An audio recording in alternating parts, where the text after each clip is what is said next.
મિત્રો, સંસ્કારી ગૃહમંત્રી આદરણીય પરમ પૂજ્ય ધુરંધર મિસ્ટર હર્ષ સંઘવી, જેમને લોકોના સંસ્કારની બહુ ચિંતા છે, એ હર્ષ સંઘવી ભાઈએ 2013માં એવું કૃત્ય કર્યું હતું કે એમની સામે મને મળેલી માહિતી પ્રમાણે સુરતના ઉમરા પોલીસ સ્ટેશનમાં એક ગુનો નોંધાય છે, જેનો એફઆઈઆર નંબર છે 251/2013, જેની કલમો છે જે તે વખતેની આઈપીસી કલમ 143, આઈપીસી કલમ 147, એટલે કે રાયોટિંગ, પણ મહત્વની કલમ છે 332, એટલે કે જાહેર સેવક સરકારી કર્મચારી ઉપર હુમલો કરવો.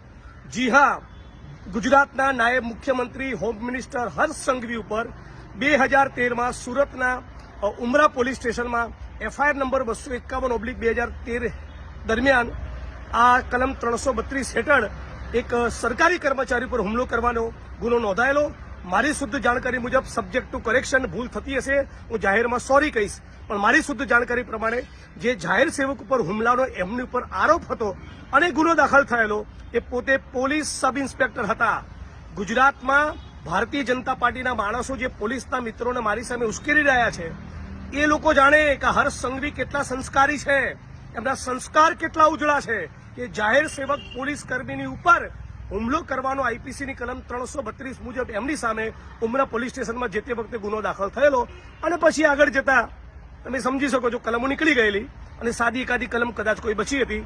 અને બીજા પણ ભારતીય જનતા પાર્ટીના મિત્રોએ પટ્ટા ઉતારી દેવાની વાત એટલા માટે કરી હતી પોલીસના કે એ એમના નજીકના પરિચિત થતા હતા અમુક આરોપીઓને બચાવવાની વાત હતી. મારા કિસ્સામાં એવું નથી. જે દારૂ જુગારના ડ્રગ્સમાંથી કમાઈ એના પટ્ટા ઉતારવાની, એમને સસ્પેન્ડ કરવાની વાત કરી હતી. એટલે આટલી એક વાત સમગ્ર ગુજરાતની મીડિયા અને સમગ્ર ગુજરાતની જનતા સમક્ષ રજૂ કરવા માંગુ છું. આશા રાખું છું કે આ વિડીયો સંસ્કારી મંત્રીને ખૂબ પસંદ આવશે.